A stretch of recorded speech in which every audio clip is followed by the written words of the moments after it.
3 ingredients, and then salt. This is my yeast. It's all bubbly and active, making you some bread, buddy. Now we got the bread, flour, water, yeast, all mixed up, and it's getting ready for an autolyse for about 30 minutes, and then we'll start stretching and folding.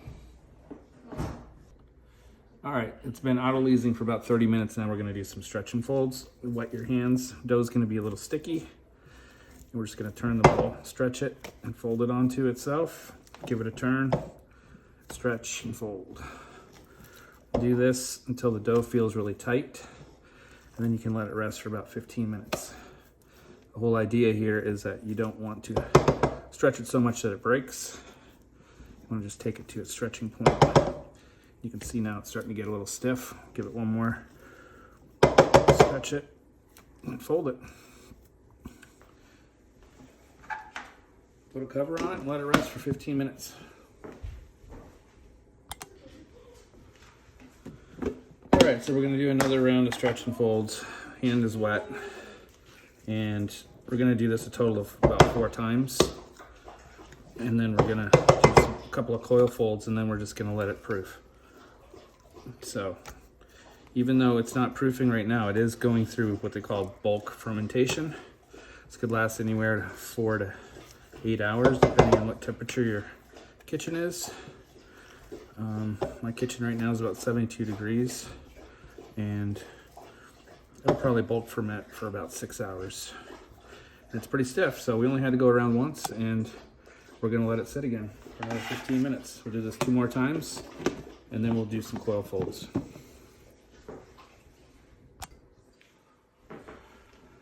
All right, now we got both hands wet, and we're gonna do our coil folds. We're gonna do 2 of these. So the best thing to do is kind of scrape it up, pick it up, lift it from the middle, stretch it, and fold it down. Do the same thing on the other side. Once you get this first one done, it's a little bit easier. I'm gonna stretch it, fold it underneath. Then we're gonna pick up both sides and fold it, turn it, quarter turn, do the same thing. It's gonna be a little stiff. Let that stretch and fold it on itself. Okay, pick up any of this other dough and slap it right on there. As you can see, not really much left on my skin. So the more you stretch it, the more gluten that folds, the less sticky it becomes. Okay, we're gonna do that one more time, and then we're gonna let it sit and proof for a couple hours. All right, we're gonna do our last coil fold here, and then we're gonna let this rest for a few hours. And you should be able to pick up pretty much the whole thing. If you can't, it's okay. Just let it fold underneath itself, spin it 180 degrees, pick up the other side, pick it up, fold it, quarter turn, the whole thing up, slap it down, quarter turn, do it one more time.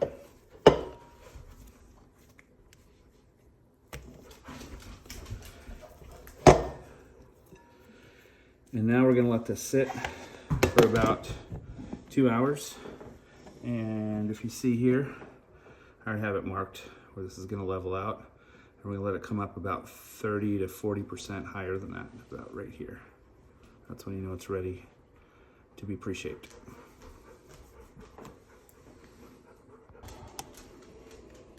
All right, I just wanna give you guys an update. We're about an hour into the proofing after we've done the coil folds, and you can see some of the bubbles starting to form here.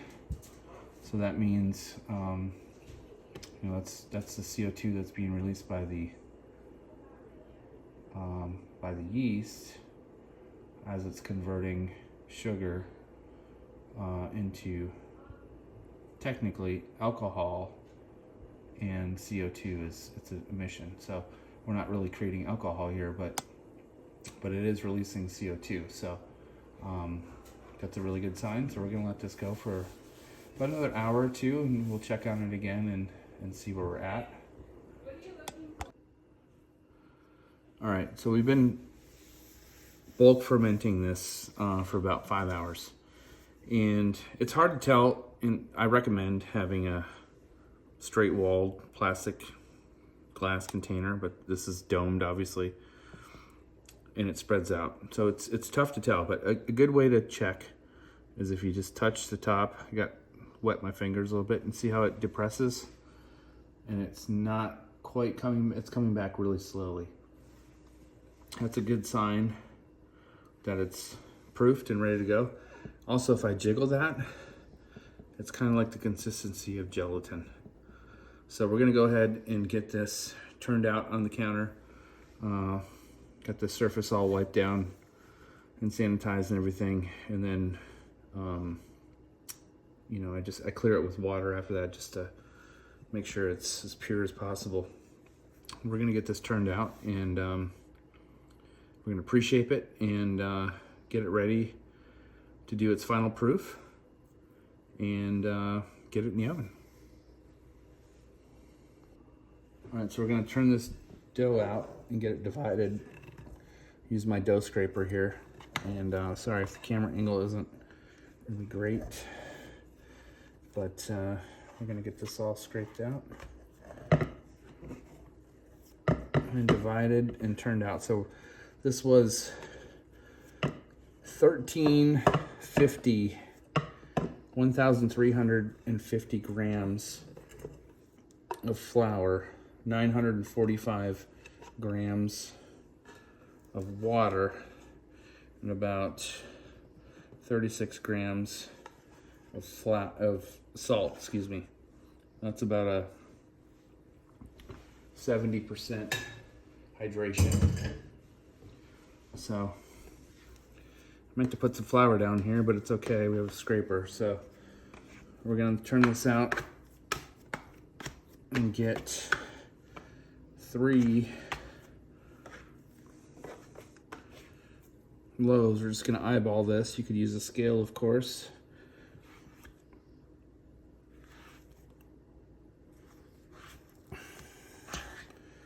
There's 1. There's 2. And of course 3 here. So we're gonna go ahead and get these pre-shaped real quick, and I'll dust some flour out there. So we're gonna dust these guys. I'm just using rice flour on this. Dust them. I'm gonna work on my surfaces and I'll redust as needed. But we're just basically gonna just pre-shape these. Smooth that over. And make sure camera angle is right. So we're gonna stretch these out a little bit into a rectangle or a square, whichever shape you can kind of get.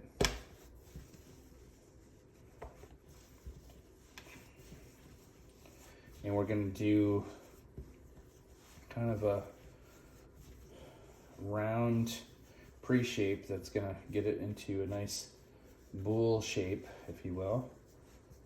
And we're just gonna take an edge, stretch it, and fold it. Take this edge, I'm gonna stretch it, we're gonna fold it. Stretch it, fold it, stretch it, fold, stretch it, fold, and stretch it and fold. And then try to get it in a roughly round shape if you can. Just make sure when you're stretching it that you don't rip it. But what you're doing when you're stretching this is you're helping form that gluten. It's gonna help the oven spring. Once you kind of get in a round shape, go ahead and turn it over, and we're just gonna drag and pull so it gets in a nice round shape. Okay, this is gonna be our first shape. Do this a few times. It's just kind of like a and pull it. Let some of the tension from the counter pull that dough and stretch it into a ball shape. So you have something like this. If you can see that, it's going to hold its good shape. We'll set it to the side here so there's room for the others.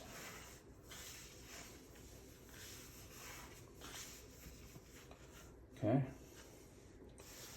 We're gonna, this one's, use your scraper to kind of get it off the counter. We're just gonna pull this into that rectangle or even square shape if you can.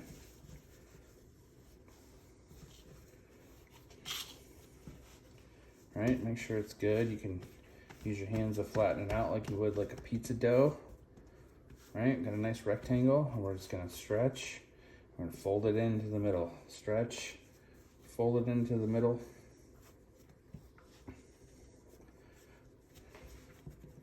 It's gonna help capture some of those air pockets that are in there. Go back around. Make it as uniform as you can.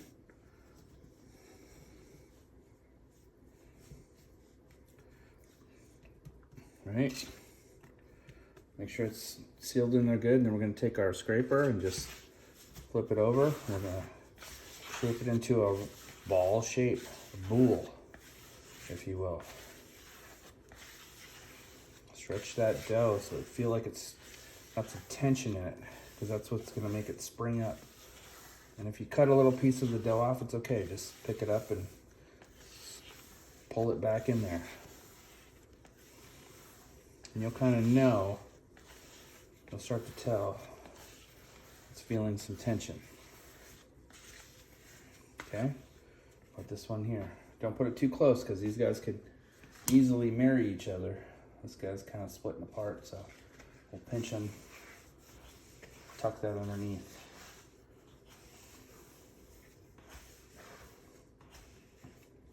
Okay, and the idea is you don't want to overwork the dough.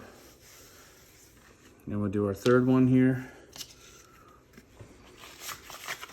Scrape it off, turn it over, and we're just going to stretch it out. And you don't want to rip it. Take your time with this, but you'll get a feel for it. The more you handle the dough, you know what it can take. If you get some thick spots, just work on those. And then we're going to stretch. We're going to pull it. Stretch and pull. Go all the way around. You might have to go around a second time, depending on what the shape you have here.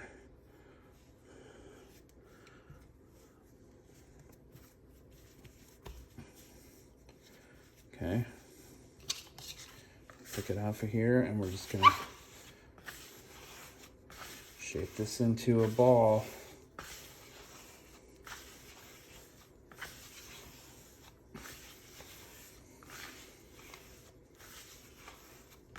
And you could use a scale to do this, but if you look at this, you can see some of these bubbles in here, right? That's a great sign.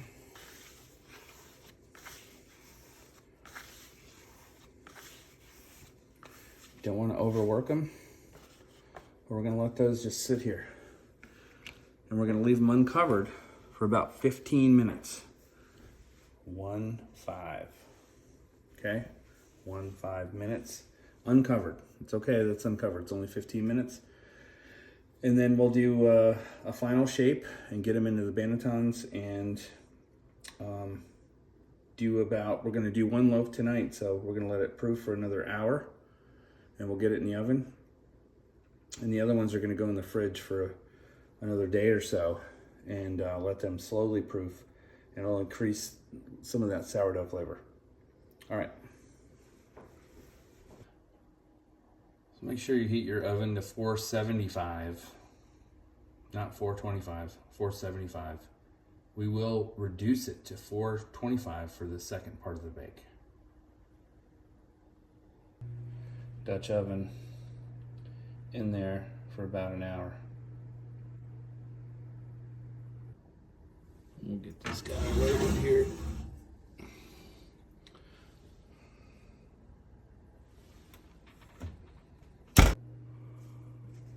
So you can use a banneton here and kind of pre-season it. A little rice flour. This one's already pre-seasoned. But if you don't have a banneton, you can just use a bowl with a towel in it and just hit it, you know, lightly dust it with rice flour.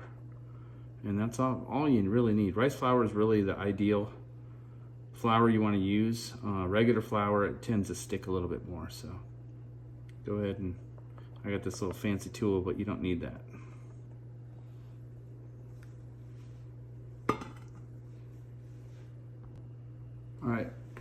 All right, so we're gonna just lightly coat the top of this and just kind of give it a little bit so it's not too sticky, but we're gonna pre-shape this one, or final shape this one, excuse me. Turn it over. And we're gonna do a similar thing we just did, okay? We're gonna make this try to make it into a square, kind of a, I guess more of a rectangle, if you will. And you want to work with it wider than you are. It's wider this way versus this way. Because what we're going to do is we're going to fold it up into a burrito. We're going to take one half, we're going to stretch it a little bit, pull it towards the middle, press it in, take this side, press it to the middle, press that in. Then we're going to pull these sides and just fold them in and roll it over. And this is going to be our final shape, if you will. Now you're going to see you have some edges here. You just take this, fold it under, and we'll pinch those when we put them in our banneton. You're going to find that this is going to actually kind of come into a little bit more of a rounded shape. You turn it over, and we're going to press these edges and kind of seal it up as much as you can. If there's any bubbles in there, you can pinch them out because they're going to reform anyways. Just cinch it, just like you're sewing. We're going to seal that all up because that's going to create more tension. And we're going to use this kind of form-made banneton. And then definitely want to cover this up. So, got these shower caps here. You get them on Amazon pretty cheap. You get like 10,000 of them for like $5. And the oven's on. And we're just gonna set it on the edge of the oven over here. You can see that. And it's gonna proof for about 45 minutes to an hour. And then we'll get these others stretched out in their final shape and get them into, sorry about that, into our bannetons here.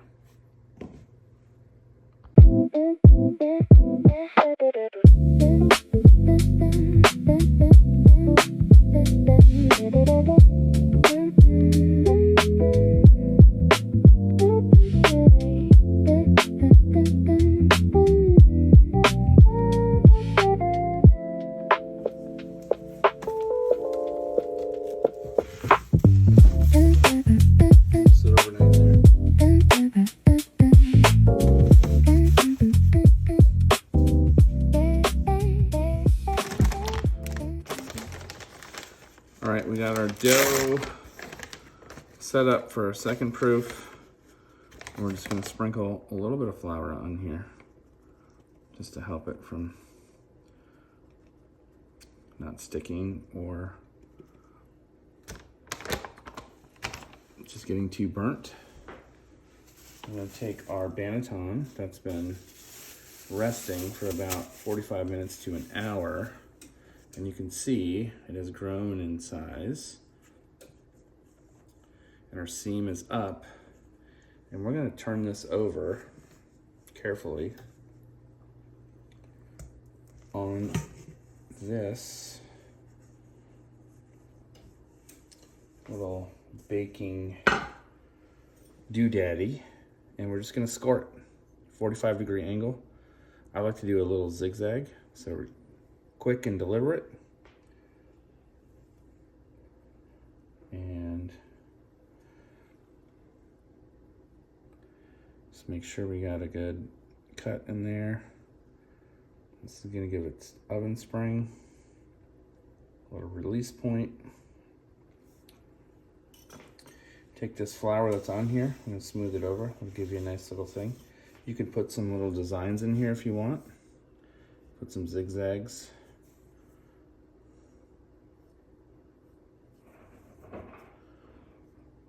Just gives it a little nice touch.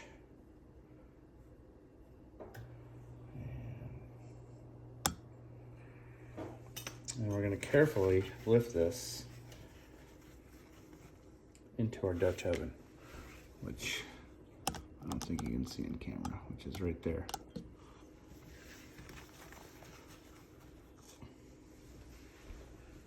Carefully place that in there. And I typically like to bake this, pull it out of the fridge because it's a little easier to score. It's a little tighter. But we got a 475-degree oven. Put that lid on it. And I'm gonna bake this for 23 minutes. Alexa, set a timer for 23 minutes. 23-minute timer started. And we'll come back to see what it looks like for the first part of the bake.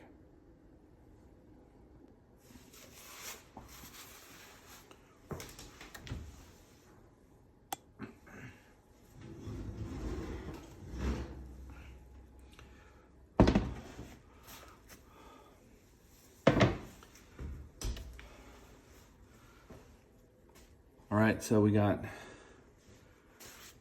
23 minutes at 475.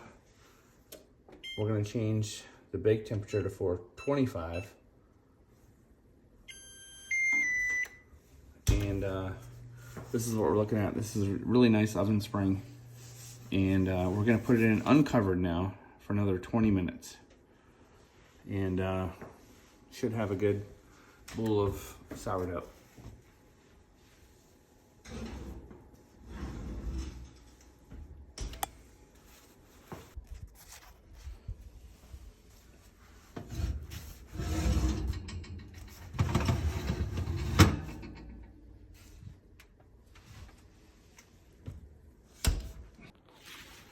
Alrighty, moment of truth.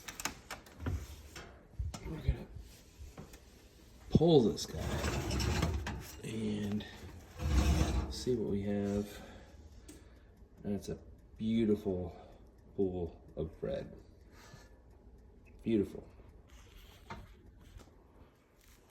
We'll do the tap test. Sounds nice and hollow. We got a beautiful ear here and a little zigzag pattern, and those are little slot designs. I don't know if you can see it all, but just kind of nice texture for the bread. And the most important thing is we're gonna let it air dry here for at least 2 hours. Don't try to cut into this, it's still cooking. And if you cut into it too early, you'll get a gummy texture. The crumb won't be right. Just let it hang out. Patience is the name of the game. I'm actually gonna let this hang out overnight. And I made this for a good buddy of mine, so I'm gonna take it to him in the morning.